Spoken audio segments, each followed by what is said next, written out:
s'adresse à ses disciples en les mettant en garde contre l'attitude des scribes et des pharisiens. Ils enseignent la loi, mais leurs actes ne sont pas en accord avec leurs paroles. Tout ce qu'ils font, ils le font pour être vus, reconnus et honorés. Ils recherchent les premières places, les salutations sur les places publiques, les titres honorifiques. Ils aiment être élevés. Pourtant, Jésus le rappelle: qui s'élève sera abaissé. Cette parole de Jésus est toujours d'actualité. Elle nous interpelle, nous chrétiens d'aujourd'hui. Par nos incohérences, par nos contre-témoignages, nous pouvons devenir des pierres d'achoppement pour d'autres. Combien ont rétrogradé dans la foi, combien ont quitté les assemblées à cause de nos actes. Nous qui annonçons la parole du Seigneur depuis les pupitres, mais qui vivons dans l'immoralité.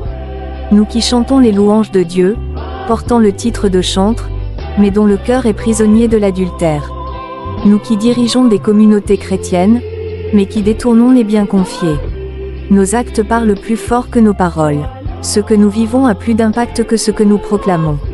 Ce que le Seigneur attend de nous, ce n'est ni la recherche des honneurs ni la gloire humaine, mais une vie conforme à l'Évangile, afin que sa lumière puisse réellement briller à travers nous.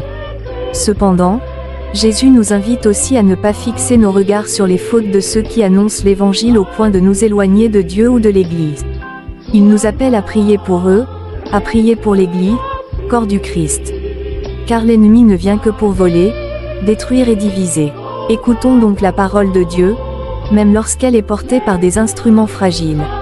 La parole de Dieu est vie indépendamment de celui qui la transmet. Elle seule peut nous convertir, nous relever et nous conduire à la vie éternelle.